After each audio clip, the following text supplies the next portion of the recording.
Sapu-sapu, Kak Dina. Bersih-bersih. Oke.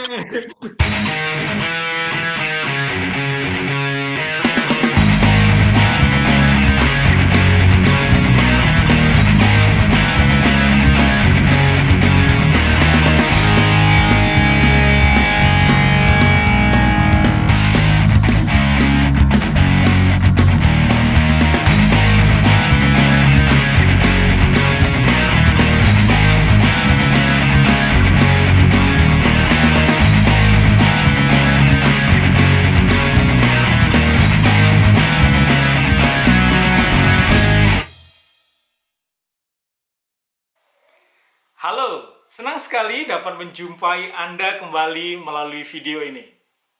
Pada kesempatan kali ini saya ingin berbagi tentang bermain.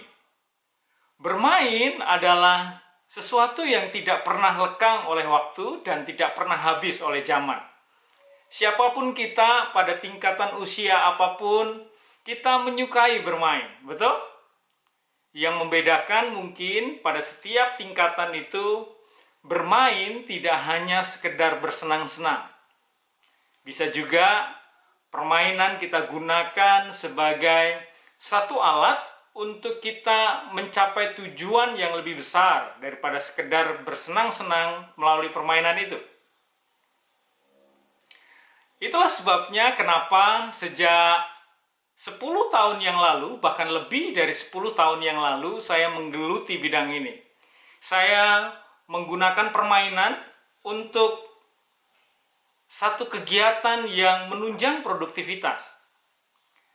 Permainan ini saya gunakan sebagai alat untuk membantu orang menjadi semakin produktif atau menguasai sesuatu yang baru dengan lebih cepat. Sebut saja sketsa duit di tangan. Permainan ini saya ciptakan 10 tahun yang lalu melalui sebuah penelitian yang cukup panjang, saya rasa 2-3 tahun saya mendesain itu, mencobanya dan merombaknya menjadi semakin baik. Permainannya sederhana, namun dari sana kita dapat belajar tentang bagaimana kita memiliki pola pikir yang benar tentang keuangan. Bahkan ada lebih dari 3.000-4.000 orang yang pernah memainkannya. Nah, pada saat-saat yang seperti sekarang ini kita alami, lebih dari 7 bulan kita beraktivitas dari rumah, bahkan kita melakukan pertemuan-pertemuan penting, pertemuan-pertemuan produktif kita hanya lewat aplikasi virtual. Kita pakai Zoom dan lain sebagainya. Nah, kadang-kadang kita terjebak dalam kebosanan, betul? Kita menjadi bosan, kita menjadi kurang bergairah karena kita hanya berhadapan dengan layar saja. Kita kehilangan apa yang disebut dengan personal touch, ya. Sentuhan langsung ke pribadi, ketemu tatap muka secara langsung, yang selama ini kita lakukan. Bekerja dari rumah tentu sesuatu yang menyenangkan di satu sisi, tapi juga menjadi sesuatu beban tersendiri. Bahkan untuk beberapa orang yang tidak terbiasa, membuat mereka mengalami tingkat stres yang mungkin meningkat, kebosanan dan kejenuhan. Namun saya ingin merekomendasikan kepada Anda beberapa game sebenarnya yang bisa kita praktekkan. Kita dapat menggunakannya ketika kita melakukan pertemuan-pertemuan produktif yang biasa kita lakukan dengan rekan kerja kita. Bahkan game yang saya buat dapat kita gunakan untuk menunjang pelatihan yang kita lakukan secara virtual. Salah satu game yang saya rekomendasikan adalah apa yang saya sebut dengan melempar tanggung jawab. Game ini sangat mudah dilakukan. Fasilitator akan menyebutkan kata tertentu, ya. Nah, kata ini disertai dengan nama orang yang dia tunjuk. Permainannya adalah sebagai berikut. Melempar tanggung jawab ini simple banget mainnya. Ya kayak hobinya kita lah. Kita hobi kan melempar tanggung jawab kan. Nah, sekarang kita kasih kesempatan untuk kita melempar tanggung jawab kepada orang lain.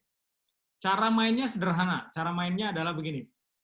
Nanti saya akan mulai dengan satu kata yang diakhiri dengan nama orang yang saya minta untuk melanjutkan. Nah, orang yang saya minta untuk melanjutkan itu harus menyebutkan kata yang berhubungan dengan kata yang saya ucapkan tadi. Contoh ya, merah Christine. Mawar Dina. Nah, misalnya bunga boleh. Nah, Oke. Rumah Kak Dina. Besar. Christine. gajah Arben. Belalai, Mas Wahyu. Pendek Kak Dina. Celana. Karben. Renang, Bang Charles. Kolam, Pak Wahyu. Dalam Christine. Laut Pak Charles. Luas, Pak Arben. Lapangan, Kak Dina. Bola. Mas Wahyu. Basket Christine. Ring Arben. Jaring, Bang Charles. Jaring ikan, Kak Arben. Sapu-sapu, Kak Dina. Bersih-bersih. Oke, cukup. Dan, nah, tahu nggak? Oke, cukup. Terima kasih. Nah, kira-kira ya, kita belajar sesuatu nggak dari game ini? Coba. Belajar mikir. Ah, belajar mikir ya. Belajar nangkep cepet ya, betul ya? Betul. Kalau dirimu apa, bro? Arben, belajar apa? Kita belajar untuk apa ya? Untuk cepat tanggap. Cepat tanggap ya. Ini nggak ada hubungannya nggak sama kehidupan keseharian kita dalam bekerja mungkin, dalam membangun hubungan mungkin. Ada nggak? Ada ide? Ada. Gimana Ben? Ini meskipun apa yang tidak terpikirkan itu terjadi dalam hidup kita, tapi kita harus tetap maju. Iya. Yes. Ya, Nggak ada yang terpikirkan nih kata-katanya ya kan. Tapi Betul. harus tetap maju. betul. Christine, ada ide nggak? Untuk tetap under control, tetap nggak panik gitu. Ketika ada masalah, tetap tenang, berpikir sampai bisa menyelesaikan masalah itu. Nggak panikan. Soalnya aku panikan orangnya. Oh, Kalau oke. panik udah keputusannya selalu salah malah nggak panik. Oh ya. Nah, tahu nggak? Ini nih game ini ya. Ini sebenarnya tentang perubahan. Perubahan itu cepat atau lambat, sadar atau tidak kita sadari, siap atau tidak siap kita, perubahan itu pasti datang. Nah, pertanyaannya adalah ketika perubahan itu datang pada saat-saat yang tidak terduga itu, respon kita bagaimana? Nah, respon kita itu ditentukan oleh kualitas yang ada di dalam diri kita. Nah, kadang-kadang kita tuh refleks aja. Kalau ada perubahan kan refleks aja, kan? Nah, refleksnya itu ditentuin oleh apa yang ada di dalam kita. Nah, semakin kita melatih diri kita, mengisi diri kita dengan hal-hal baru, pemahaman-pemahaman baru, bisa membuat kita mampu menghadapi perubahan yang cepat itu. Kayak tadi kan kita agak gagap kan, betul nggak ya? Waduh, kok tiba-tiba nggak punya ide ya? Waduh, tiba-tiba kok hilang. Lah, apa hubungannya ya tadi ya?